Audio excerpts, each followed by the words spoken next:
సమస్యలు వచ్చాయని, కష్టాలు వచ్చాయని, నిందలు వచ్చాయని దేవుడు నాకు ఏమీ చేయట్లేదని మనం అనుకోవడానికి వీలు లేదు.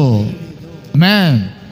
మరి నీ శత్రువులు ఎక్కడున్నారు, నీకు శత్రువులు ఎక్కడున్నారు అని అంటే నీ కుటుంబంలోనే, నీ బిడ్డలలోనే, నీ భర్తలోనే, నీ భార్యలోనే, నీ తల్లిదండ్రుల్లోనే.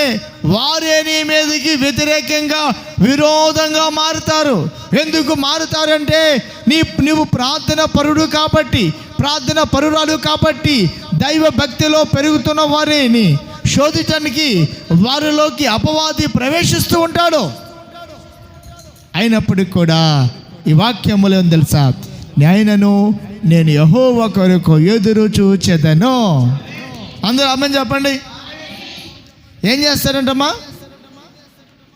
అది ఎదురు చూడకుండా నా బిడ్డలను నాగలి పైకి లేపాడే, నా మీద కయ్యానికి వస్తున్నారే అని అనుకోకూడదు మనం. కింద చదవండి.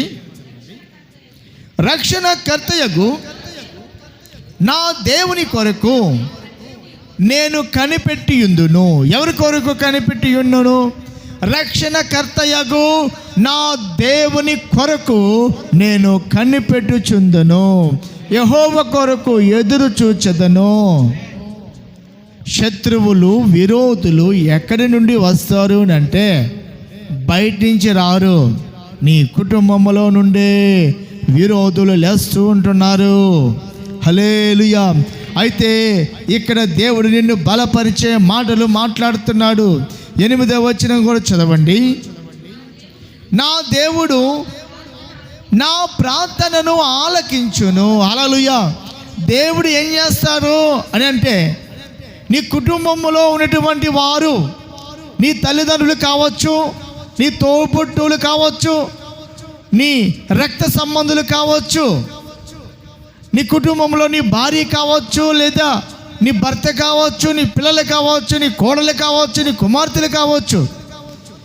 కొంతమంది నీ మాటను వినకపోవచ్చు, కానీ దేవుడు మాట్లాడుతున్నాడు, నేను నీ ప్రార్థనను వింటాను.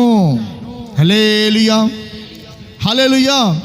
నా దేవుడు నా ప్రార్థనను ఆలకించును.